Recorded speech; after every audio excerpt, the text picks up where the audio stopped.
everybody, my name is Jessica Holyfield and I am your go-to Road to Kingdom dance analyst, and we are finally here. We are starting Road to Kingdom Ace of Ace with the Ace battles as well as the intro stages. So this is going to be split up into two parts for YouTube, but it's all going to be done in one go on Patreon, and you don't have to wait if you are on Patreon. So I am just so excited to just be able to start in real time.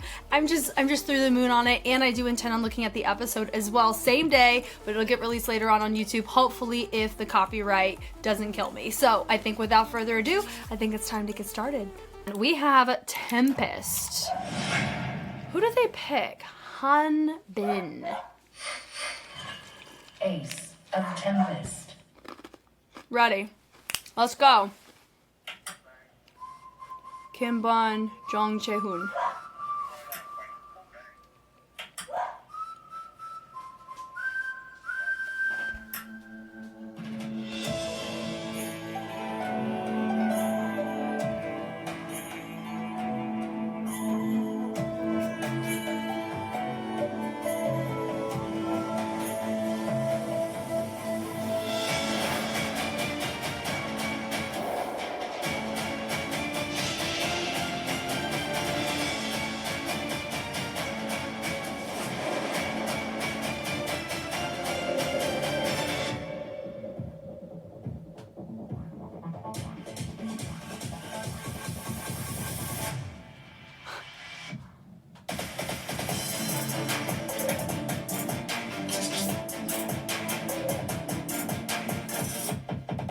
Cool.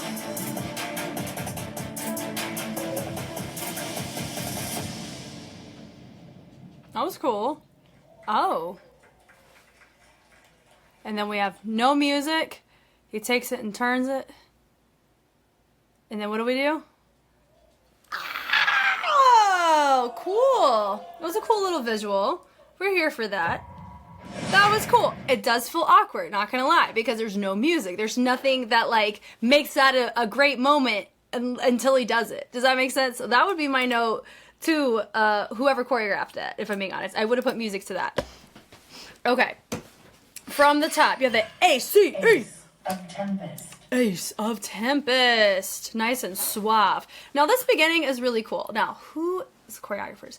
Kim Bum. I know Kim Bum. Jong Jae-hoon. Ooh.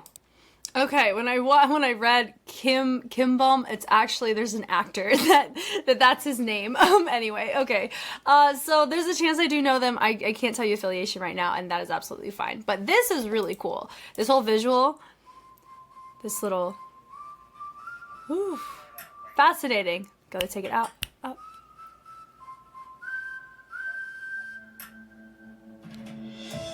Which is cool. So it drops down right here. You have him just open it up. Now, honestly, it really feels like there's somebody else there with him. It feels like he's assisted. So that's a really good usage of the mannequin for that reason. Really nice, feels very deep. He has his moment. He goes and moves forward. And I was gleaning the comments just to see if somebody had said something about the choreographers, which very rare does that actually happen unless it's a choreography draft. But they were saying that I think he's Vietnamese, and he was showcasing a little bit of Vietnamese culture. Now, my first taste of Vietnamese dancing is from Street Woman Fighter Vietnam, so I have a long way to go. So of course, I'm probably not going to pick up on those things as much. And being very honest, just like what I was referencing with ONEUS with the Joker concept there, and I know we're going to have the Joker concept on their intro stage. I can just tell. We can't just automatically assume we should know every nook and cranny about somebody's performance. You know, some people are going to know, some people aren't, and I think that's okay. We have to look at just how's the structure of the formation, how is the structure of the usage of prop, the music, all of those things. That is what we can advocate for, and then learning more information, it helps you be reintroduced or to fall in love with it again. It's kind of my point, right? So it still looks great. It's really cool. Very fascinating. So I love that. Honestly, I really love the beginning. It was really, really cool. The drop down was nice. He pushes up, very natural. Takes his arms, swings them through, and he takes it, brushes it over the head. Very fun. And he goes and he shows it. He's like, oh, hi there. Nice to see you. And then you have your mannequin. which is fine. So he goes, he throws it, and it goes boom, doom, doom. That definitely gives like a pirate-esque vibe about it, which is interesting. I will say the timepiece from Crew 1 reminds me of ATs, and the pirate ship reminds me of ATs as well. Am I saying that they're copying it? No, it really doesn't matter. But I'm saying because we saw ATs on Kingdom Legendary War, I think it's very natural to kind of like pick up on those things because within this season of type of show structure and franchise, we've been exposed to it in that sense, you know? So just like with a timepiece in Crew 1, we're going to have some sense of expectation, or there's going to be a little bit of like, okay, I need to pay attention to that because we had a whole season already where that mattered a lot with a group. So it's just going to be weird if we just completely disregard it. Do you know what I mean? So here with the ship, it's cool. It does feel like we're going on an adventure. We're going on a journey. We're traveling through the space. That sound was nice, and I love the rotation usage of the fabric for that. He hits it over, boom, doom. The rotation was super fun.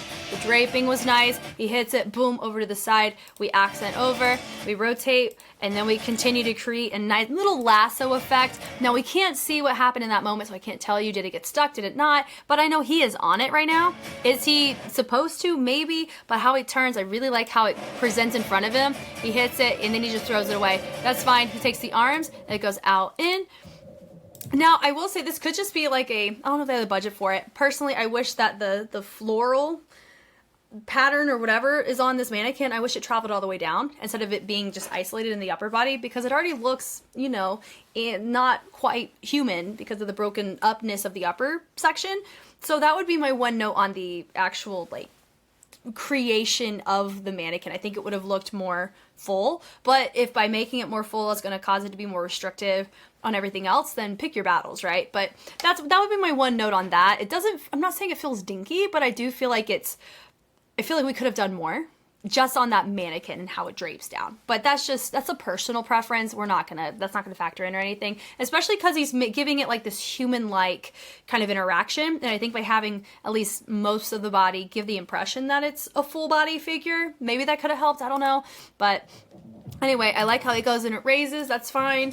And then the hand just kind of swings down. That's life. I like how it resets up at the top. He takes it, he turns it over, and then he ends up boom down. So that was actually good timing. And then from there, he moves forward. He gets do-doom, do-doom, do-doom. Really nice, very syncopated. So I'd say out of the actual dance content, we're taking the props out of the way, looking at all of I think this is our this is our fourth one. I think this one is my preference in terms of the quality of dance that I feel like it's going to be very beneficial for you to have as an ace for a franchise like this. It's fun how he hits it, boom, and it's just a nice little, I think reverb or like vibration. Honestly, we'll go more vibration. He hits it, good rotation out and up. He hits it, boom, boom. I heard those basses. That was clean on that choice. He hits it down. So a lot of the sounds that are also being introduced, they don't feel forcefully added. They feel like they're there and he's recognizing them and using them to his advantage. So that, to me, I think the sound production of it sounds fine. Hits it, nice little hop, and it goes out in, picking up the feet, and like the kick on the tail end of that, and the pull of the chest is nice. And they go in, they go click click on, they just tap tap on the heels, and they go hit boom. So I like the accent coming out of that as well. The turn is fun. And he takes it, that turn, and this whoosh. There's a lot of these little organic sounds that you would hear on a ship, that like the wind brushing sounds.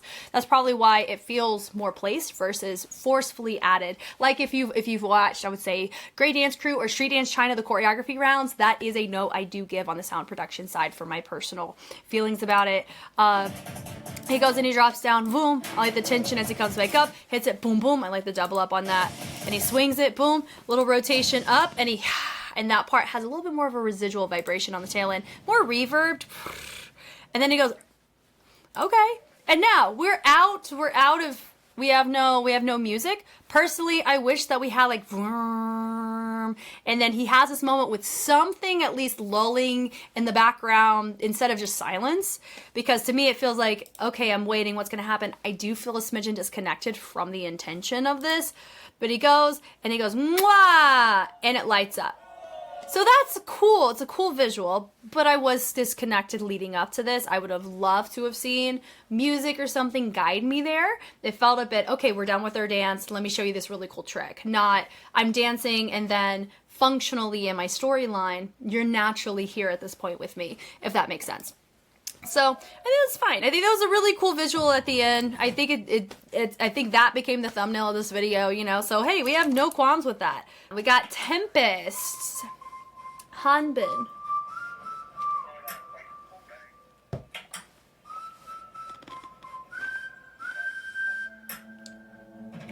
You know what that is? It's the mannequin head. That was the light. But you don't know it was the light. So you're thinking, how did that light happen? That's cool.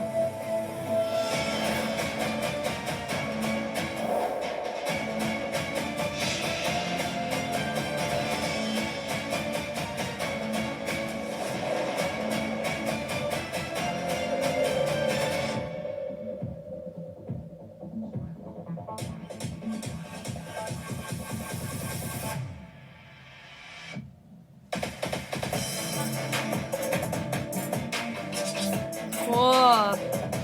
Some of his choices on how he's like switching up on his stability is tricky to do. Extra rotation felt a little bit unstable, but that's fine. The tail end was cool. That was full enough to where it was clear to see. People are clapping, but it's like one of those up, what's going on? And then you have the camera guy come back in. It's because the camera guy shows back up, they think it's not over.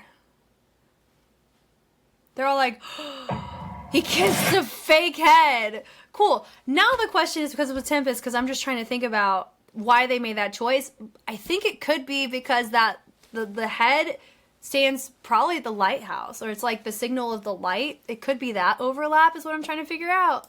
Thank you guys for watching this with me. Some of you guys have made it all the way through from the tip top of the ACE analysis all the way through here. If you're on Patreon, more power to you. I'm shocked myself I made it through. But this makes me so excited. I hope you're excited to watch the episode with me. My goal is episode 1 will be released to the public, but all future episodes are going to be exclusive to paid members on Patreon. But I will have a group chat on Patreon. You do not have to be a paid member. It can be a free member to join and be a part of the discussions. I'd love to meet you there. Rep your fandom. I also want to hear more context. What's going on in the neck of the woods of all the fandoms? Is there any beef that's going on? Anything that's starting to stir that I can help kind of alleviate or put fires out on? I hope I was able to kind of cover some things here. But remember, I am team everyone except Mnet for this. I want everybody to grow. I want everybody to experience celebrations. I want everybody to experience, growth and safe hardships. Yeah, like the challenges, I don't want to be left with PTSD like what we've had from other kingdoms. I want to be able to put my best foot forward and help be an advocate for groups. And I hope I was able to be clear or constructive, but still show that I really do care about these groups and that they are people. And at the end of the day, who freaking cares about the rankings? Did they feel good about what they did? And I want them to be able to celebrate that. So I'm excited for the discussions on all of this. You guys know me, I know you. I am Jess, and I will catch you on the flip side. Bye.